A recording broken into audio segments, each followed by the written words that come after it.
Bienvenidos al Bibliófilo. En esta ocasión vamos a pasar por otra de las obras ganadoras del Premio Alfaguara de Novela del 2006. Esta es Abril Rojo de Santiago Roncagliolo. Esta obra es muy emocionante. Desde las primeras páginas te atrapa. Además, con sus agudas críticas y las sorpresas narrativas que nos tiene, vas a estar conectado con la obra profundamente. Y más aún, al final, en las notas del autor, él nos va a destacar que se basó en hechos reales. Si me acompañan hasta el final, vamos a ver si Arriaga se inspiró en esta obra para la construcción de su obra Salvar el Fuego.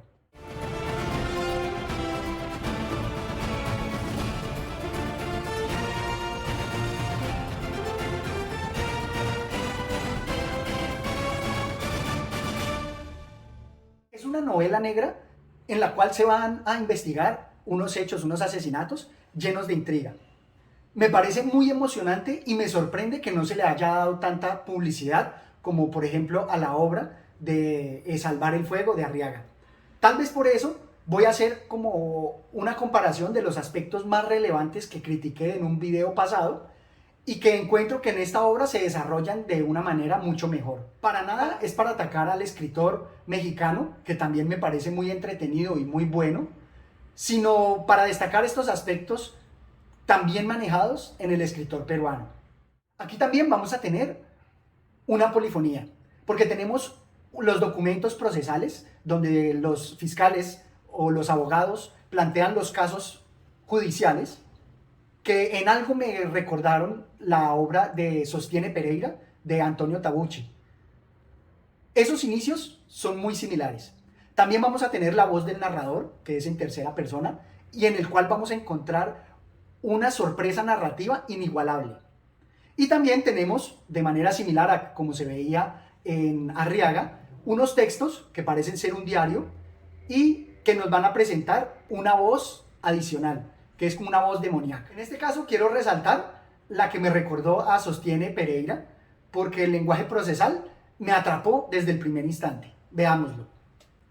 Jueves 9 de marzo, con fecha miércoles 8 de marzo de 2000, en circunstancias en que transitaba por las inmediaciones de su domicilio en la localidad de Quinua, Justino Maita Carazo, 31, encontró un cadáver. Según ha manifestado ante las autoridades competentes, el declarante llevaba 3 días en el carnaval del referido asentamiento, donde había participado en el baile del pueblo. Aquí nomás, en estas frases, con un golpe contundente, nos está ya planteando todo el misterio que se va a desarrollar en la obra. Vamos a encontrar allí que de inmediato vamos a querer saber qué pasó con ese crimen. Entonces aquí tenemos esa primera confluencia. Ambas obras tienen la polifonía. Pasemos a la segunda. La segunda se refiere a los aspectos relacionados con los indígenas. Y es que como ambas naciones son latinoamericanas, tenemos esos aspectos de confluencia en el principal problema que manejan con discriminación a los indígenas. En esta parte del texto vamos a ver que es contundente con respecto a las costumbres. Es usted conmovedor, Chacaltita, pero lo comprendo. Lleva poco tiempo acá, ¿verdad? No conoce a los cholos. ¿No los ha visto pegándose en las fiestas de la fertilidad? Violentos son. El fiscal había estado varias veces en esa fiesta. Recordó los golpes, hombres y mujeres, no importa. Todos partiéndose la cara, que es donde más sangra, creían que su sangre irrigaría la tierra. Recordó las narices goteando y los ojos morados. El fiscal solía tipificar las fiestas como violencia consentida con motivos de religiosidad. Se hacían muchas cosas raras con motivos de religiosidad. ¿Y el Turupayay? Continuó el comandante. ¿Qué le parece eso? ¿Eso no es sangriento? Y entonces vemos aquí la crítica contundente que normalmente le hacemos a las costumbres que desconocemos, a las costumbres que no entendemos de los indígenas. Y aquí, con motivo del crimen, pues se va a desarrollar y a contextualizar esta aguda crítica. Va a estar metida dentro del contexto de la obra y no va a ser como en Arriaga una crítica aislada, sino que está inmersa y muy metida en el desarrollo de la obra. Y precisamente para hablar de esas críticas a estas costumbres paganas que están algo mezcladas con la religiosidad cristiana, me recuerda a la película Madre Inusa, en donde también se trata este tema muy específico en la siguiente línea. Es otra superstición andina. A partir del miércoles santo, día del Calvario de Cristo, Dios está muerto. Ya no ve, ya no condena. Hay 3 días para pecar. La obra que les menciono, esa película, es bastante emotiva también, es bastante contundente en esta parte de crítica que se hace a la concepción del Dios muerto, que por tanto nos da licencia de pecar. E insisto que aquí en la obra está fusionado directamente con la trama. No queda como una crítica aislada de esa falsa religiosidad o esas costumbres folclóricas de los indios, sino que hace parte del desarrollo mismo de la obra. Pasemos a otro aspecto que se menciona en ambas obras y que creo que aquí está mejor manejado. Es el tema de la corrupción. Más aún, el tema del abandono institucional, donde el Estado deja muy aparte y segregado a ciertas comunidades rurales. Mire, Chacaltana, le voy a ser totalmente sincero y espero que sea la última vez que hablemos de este tema. La policía se dirige desde el Ministerio del Interior y el ministro del Interior es un militar. ¿No le dice algo eso? Eso no constituye irregularidad. Los miembros de las Fuerzas Armadas están facultados para... Trataré de decirlo de modo que hasta usted lo entienda. Aquí las decisiones las toman ellos. Si ellos no quieren investigación, no se hace investigación. Pero es nuestro deber. Nuestro deber es callarnos y acatar. ¿Es tan difícil que se le meta eso en la cabeza? Escuche, no tengo ningún interés en ayudarlo porque no me da la gana. Pero si quisiera ayudarlo, tampoco podría. Así que no me meta en este asunto porque me voy a joder el ascenso. Se lo pido por favor, tengo una familia. Y es así como se nos presenta el papel fundamental que tiene el Estado, tanto como garante de la seguridad, o en este caso, como el que se hace de la vista gorda.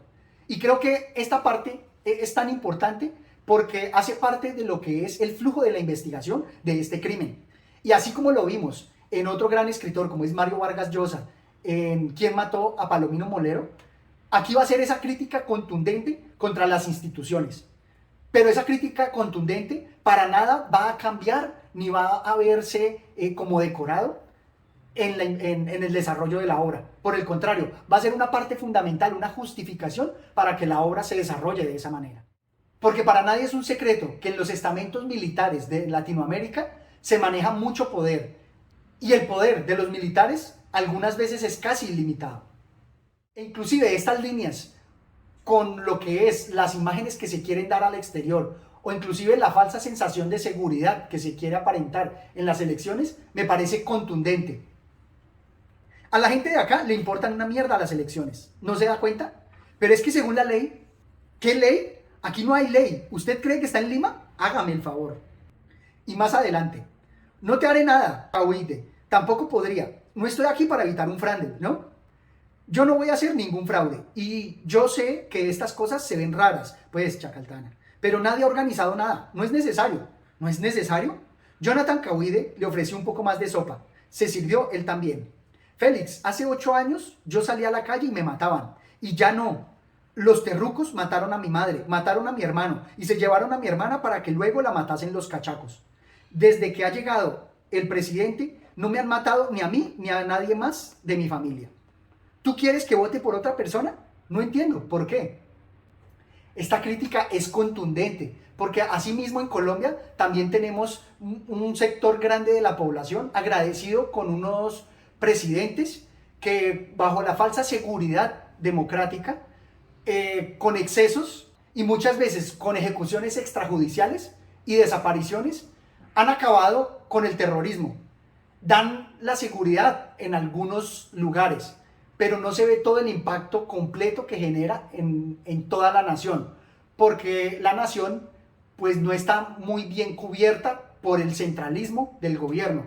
Y entonces hay unos sectores en donde los terrucos o los terroristas mandan la parada y otros lugares en donde los paramilitares se vieron abocados a tomarse la justicia por propia mano. Esta crítica me parece fundamental y muestra, es como una radiografía para todo lo que sucede a nivel latinoamericano. Aquí es en Perú, pero fácilmente puede llevarse a cualquier población de mi Colombia. Y hablando precisamente de las injusticias que se dan entre unos muertos y otros, que también me recuerdan la obra de Ernest Hemingway, donde él, hablando desde la parte de los socialistas, también nos va a mostrar los excesos que ellos cometieron y va a narrarnos los excesos de los fascistas. Aquí tenemos una parte que también es muy elocuente. Si uno mata con bombas caseras, se llama terrorismo. Y si mata con ametralladoras y hambre, se llama defensa. Es un juego de palabras, ¿no? ¿Sabe cuál es la diferencia? Que a nosotros no nos importa. En cambio, los suyos, sin una metralleta en la mano, se orinan de miedo. Aquí nos habla de cómo los terroristas, aquellos que pelean contra la fuerza del Estado, están en inferioridad de condiciones, pero aún así su valentía se muestra mucho más contundente que aquellos del Estado que pues básicamente salen a matar porque les toca, por su empleo. Algo así puede estar pasando en las marchas en Colombia, en donde la gente sale a las calles luchando porque tienen hambre y los policías pues salen a contenerlos por no perder su empleo. A continuación voy a mostrar una parte que fácilmente podría equipararse a la gran narrativa de Hemingway en la obra ¿Por quién doblan las campanas? Aquí esta parte me parece enormemente elocuente. ¿Sabe usted lo que hacía Cáceres cuando encontraba a un terrorista en un poblado? Dijo, convocaba a todo el pueblo que le había dado refugio al terruco, acostaba al acusado en la plaza y le cortaba un brazo o una pierna con una sierra de campaña. A menudo daba orden a sus sinchís de hacerlo, pero a veces lo hacía él mismo, con la ayuda de otro. Lo hacía mientras el terruco estaba vivo, para que nadie en el pueblo pudiese dejar de verlo u oír sus alaridos. Luego enterraban las partes del cuerpo separadas, y si la cabeza se seguía quejando, le daban el tiro de gracia justo antes de meterlo al agujero, que luego obligaban a los campesinos a cubrir de tierra. Cáceres decía que con su sistema, ese pueblo nunca volvería a desobedecer. Y remarco esta parte porque me gustaría encontrar una obra en la cual se narraran los excesos similares a estos que se encuentran en las masacres que ha cometido el Matarife en nuestro territorio con esas 6.000 desapariciones. Y que esas desapariciones se hacen únicamente con el fin de mostrar resultados. Acá en Colombia los llamaron falsos positivos, pero me imagino que allá debe ser como el resultado de acabar con los grupos subversivos. Y por eso me lleva a esta otra siguiente parte que también lo muestra muy elocuentemente, con el fin de mostrar a los medios que nada está pasando, que son hechos aislados.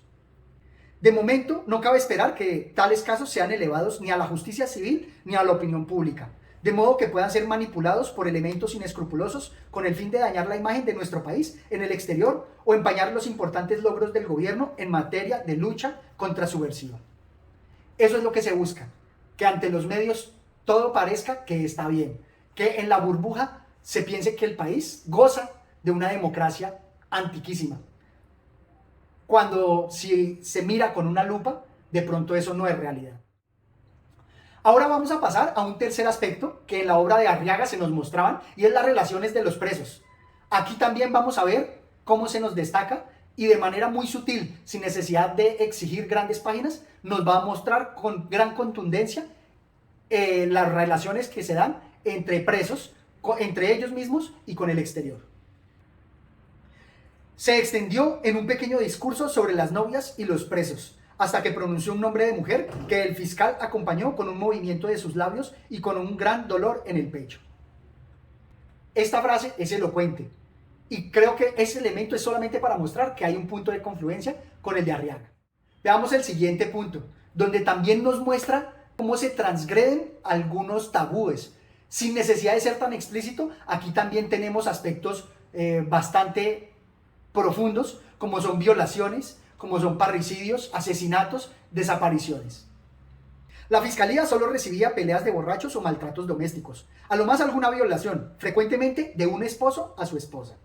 El fiscal Chacaltana veía ahí un problema de tipificación del delito y, de hecho, había remitido al juzgado penal de Huamanga un escrito al respecto, que aún no había recibido respuesta. Según él, esas prácticas, dentro de un matrimonio legal, no se podían llamar violaciones. Los esposos no violan a sus esposas, les cumplen. Con esta parte, él está mostrando toda la idiosincrasia del machismo que se ve en toda Latinoamérica. Pero asimismo, con esta exageración, nos está mostrando que en la realidad esto sucede y se tapa. Por eso es que las víctimas muchas veces ni siquiera se atreven a denunciar estas violaciones. Esto me parece mucho más transgresor que todas las palabras y todas las escenas eróticas que nos presentó Arriaga en su libro. Esto sí es fuego. Y esto me lleva a este siguiente punto, el papel del fuego. Muévete un poco, el agua santa te tiene que tocar todo, es como un bautizo, ¿lo entiendes? Un sacramento, un bautizo de fuego para ti. Eso aprendimos contigo, el fuego limpia. Si no, ¿cómo pues? ¿Qué papel del fuego tan importante? Y más que lo vamos a ver a lo largo de varios de estos crímenes. El fuego y las cenizas. Acá sí se vuelve un elemento realmente contundente, realmente participativo. Y para mostrar que no hay necesidad de ser tan descriptivos, que la magia de las palabras es solamente vocal, aquí contra Arriaga solamente quiero mostrar esta aparte donde nos muestra la crudeza de un acto sin necesidad de ser explícito. A las mujeres les cerró los ojos, les arrancaron la ropa y luego, frente a nosotros, empuñaron sus garrotes riéndose, diciéndoles cosas. Ven, mamita, que te va a gustar, decían. ¿Quiere usted saber lo que les hicieron con esos garrotes, señor fiscal? No, el fiscal no quería saberlo, quería levantarse e irse, quería cerrar los ojos y apretar los dientes para siempre, quería arrancarse las orejas para no tener que seguir oyendo.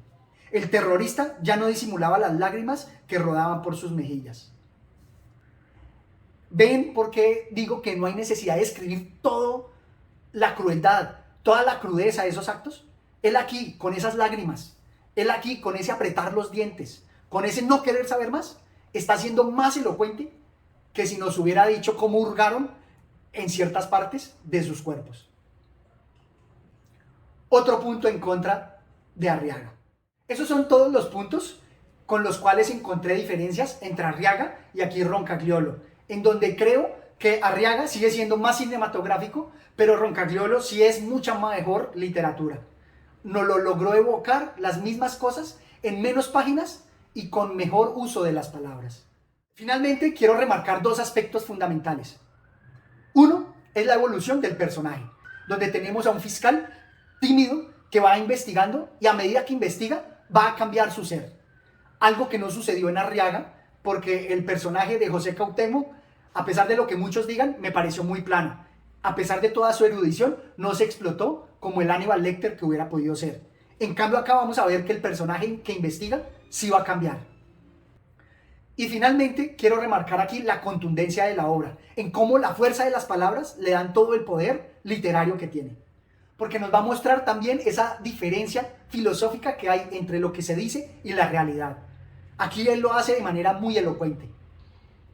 El mundo no podía seguir la lógica de esas palabras. O quizá todo lo contrario, quizá simplemente la realidad era así. Y todo lo demás eran historias bonitas, como cuentan, de colores, diseñadas para distraer y para fingir que las cosas tienen algún significado. Es así como nos muestra la contundencia de las palabras. Y por eso me parece que esta obra realmente sí es una queja contra los actos criminales que denuncia tanto de guerrilleros como de las Fuerzas Armadas. Es una obra enormemente transgresora, enormemente potente. Por eso los invito a que la lean y no olviden suscribirse a mi canal y dejar sus comentarios con respecto a la obra. Hasta una próxima oportunidad. Gracias.